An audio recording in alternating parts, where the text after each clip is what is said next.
La chronique ciné avec JPL.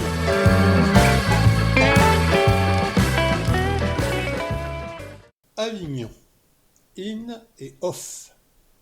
Un premier film pour le scénariste, acteur et réalisateur Johan Dionnet.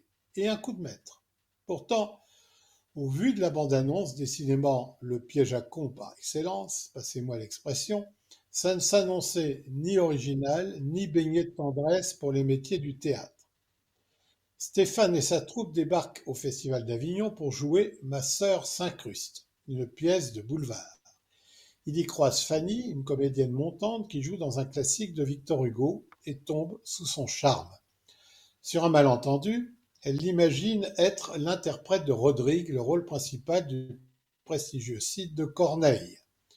Pour la séduire, Stéphane s'enfonce dans un mensonge qu'il va devoir faire durer le temps du festival, mais qui va très vite le dépasser. Je suis tombé sous le charme de ces 103 minutes de comédie romantique qui célèbrent avec drôlerie et justesse le microcosme des histrions avec ses élans de fraternité, ses conflits, ses castes et ses fractures. Une belle façon de lancer l'été du cinéma français. Sujet original, une histoire d'amour sur fond de lutte des classes dans le monde du théâtre durant le Festival d'Avignon. Dionnet avait réalisé en 2019 un court-métrage qui faisait déjà 40 minutes, intitulé « Je joue Rodrigue ». Il lui restait donc à étoffer son propos avec de nouveaux personnages, de nouvelles scènes et de nouveaux dialogues pour parvenir à ce petit bijou de comédie. Une des forces de ce film réside dans le fait que certaines séquences ont été tournées pendant le Festival d'Avignon lui-même, avec une caméra discrète et un style presque documentaire. Cela a permis de capter l'ambiance réelle des rues animées, des spectacles de rue et du rythme effréné du off. Ces scènes contribuent à ancrer l'histoire dans une réalité palpable et à offrir une immersion rare dans les coulisses du théâtre vivant.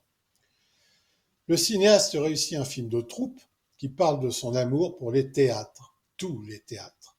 Dialogue ciselé, rythme enlevé, second rôle inspiré, le charme opère de bout en bout, en particulier grâce à un casting lui aussi très inspiré.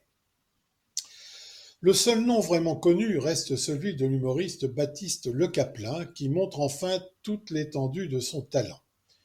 Il est parfaitement entouré par Alison Wheeler, Lies Salem, Elisa Erka, une vraie révélation, Amaury de Crayancourt, Rudy Milstein et Johan Dionnet lui-même. Quiproquo, imbroglio, dialogue ciselé, légèreté, humour ravageur, tous les ingrédients sont réunis pour un vaudeville d'aujourd'hui qui a remporté, il n'y a pas de hasard, le Grand Prix de l'Alpe d'Huez, décidément un bon cru cette année. Un détour par Avignon s'impose.